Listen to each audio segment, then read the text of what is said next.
Magluluto ako ngayon ng kinamatisang jempo. Ayan.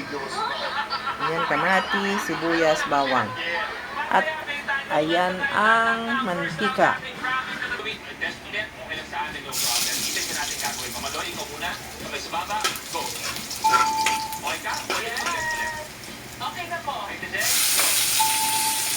Grabe mahal ng kamatis ngayon, mga idol.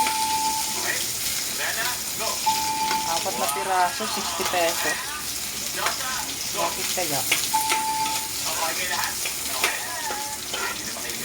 Kasi kung hindi lang kailangan, dahil bibili.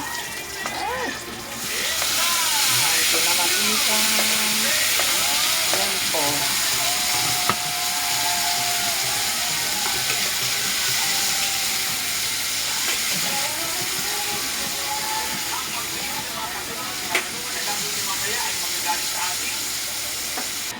Ayan, durog na.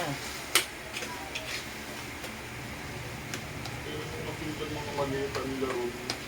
Until maliit.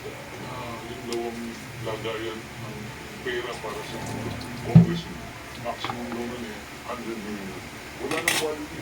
Wala nang concession. This is 260 million project. Useless.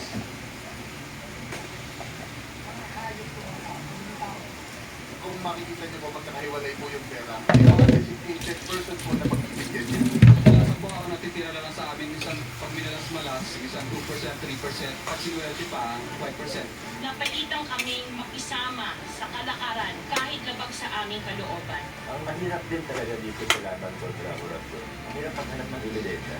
Talagang ano na lang yung kami sir, nabibigyan. Nabubuhay na lang yung kami ganito.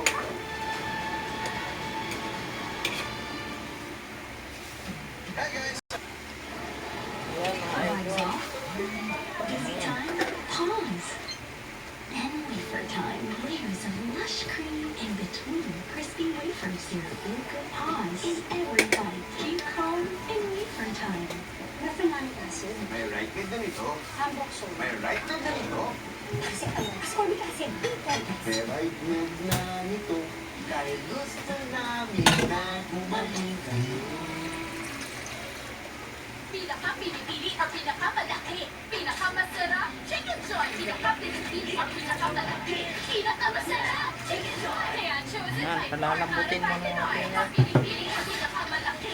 Brighter skin in as early as 7 days. It's giving Vita Brighter. I know, right? How can you help nurture higher intelligence?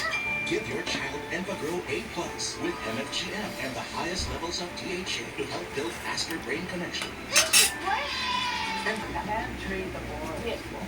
Yeah. Tubig na may mainit na po. Okay na to. Gamot daw sa maraming karamdaman. Yung sabi ng mga ninuno namin, pag magkasakit sila, pupunta ka talaga sila dito. Corina. Silang dating.